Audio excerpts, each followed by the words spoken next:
you hear a lot about Ghana Tourism Authority, particularly the last few years with the initiative of the Year of Return in 2019, and then in 2020, Beyond the Return, a decade of African Renaissance, which a lot of the diaspora connect with.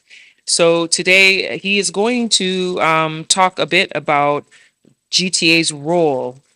First, I want to know what is the role of Ghana Tourism Authority, because some people don't know that, firstly. And then GTA's role in supporting diasporans when they do come to Ghana.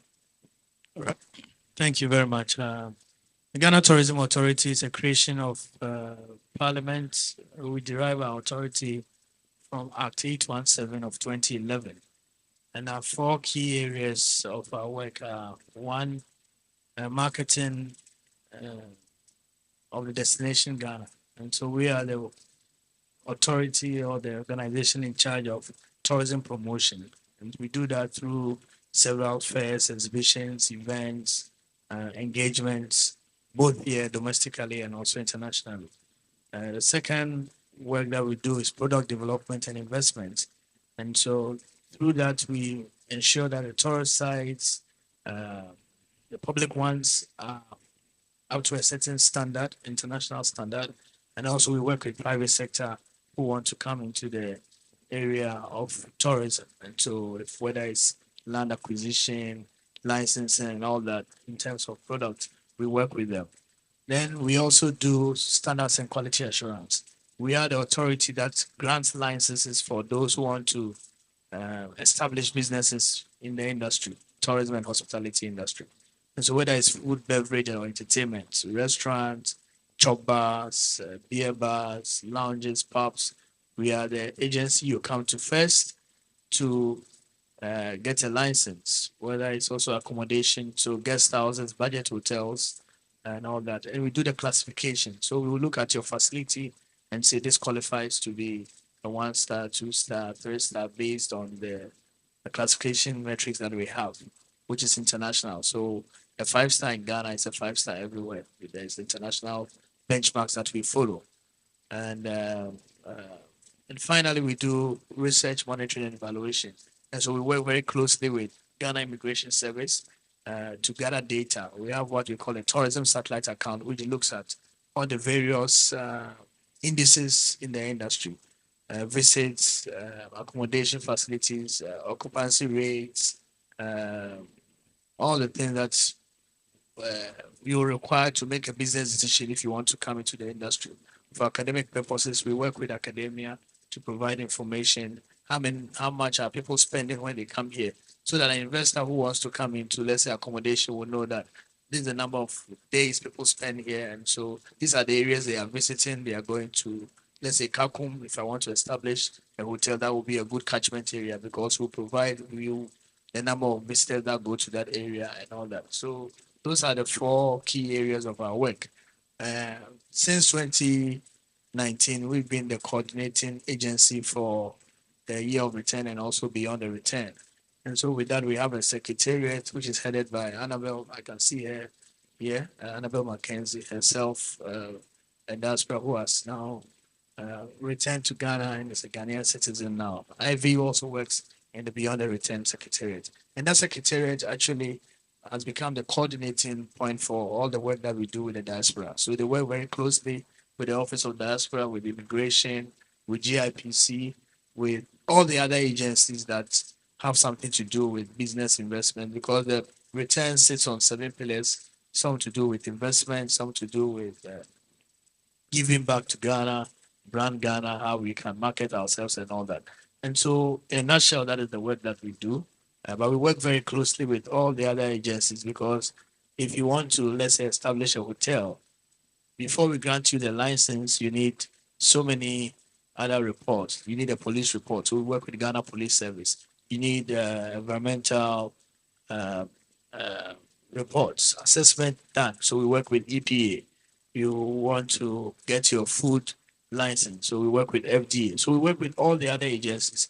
And so through our office, we have what we call the business advisory unit where you can come in, walk to them, and then seek information on what you want to do. I mean, we're still developing a lot more regulations. So when it comes to things like spas, event centers, everything comes under the tourism authority. We are the primary regulator there, but we will hold your hand, make sure that the other agencies also come to the table. Then you can have your peace of mind to do your business.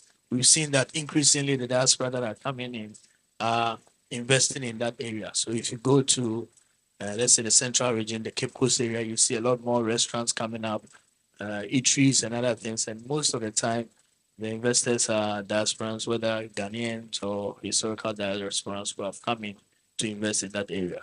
Thank you.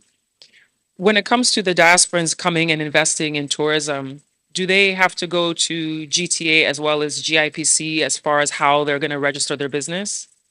Yes, I mean, GIPC is your primary call when you have an investor. If I mean coming in, I mean you want to go there and make sure that you have all the uh, incentives, if any, that are available for the type of business you are setting up, and to also register your business that you are setting in. Because if you want to repatriate um, your profits at the end of the day, you want to be sure that there's transparency in terms of the money that you brought into the country.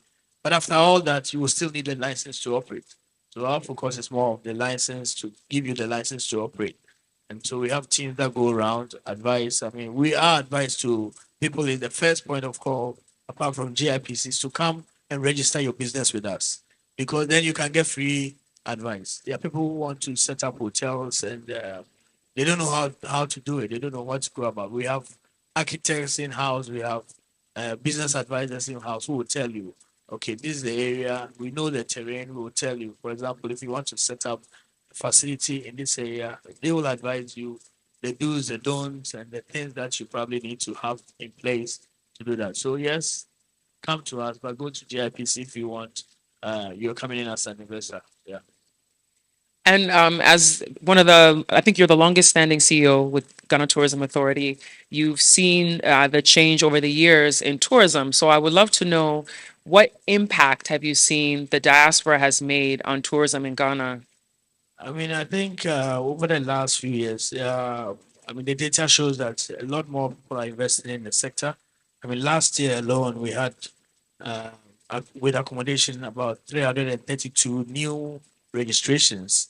And if you look at it, about 80% of these were diasporans who have come in wanting to set up hotels, restaurants, uh, hospitality businesses. I mean, I believe because it's a low hanging fruit for a lot of people, it's easy. I mean, if you want to set up a food business, it doesn't take much. I mean, it's different if you want to set up a factory, you need machinery and all that. But here, if you have you buy a facility or you buy real estate, you buy a house, you can turn it into a guest house easily.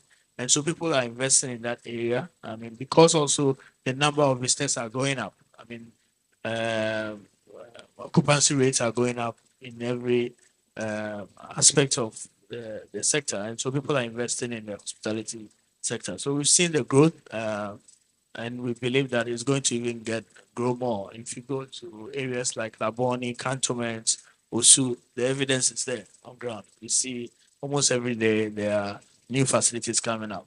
But we also work with EPA to make sure that these facilities are coming in, but it's not inconveniencing residents in the area. So to the point that was raised by um, the Lands Commission, we need to make sure that we work with the operators. I mean, the land use of the areas are considered. So if you want to uh, have a pub or a lounge somewhere, you need to talk to us. We need to engage with the assembly to make sure that you get the right permits before you set up.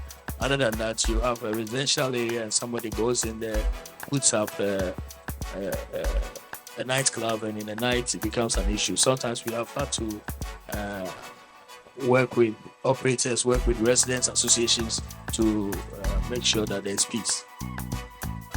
Thank you.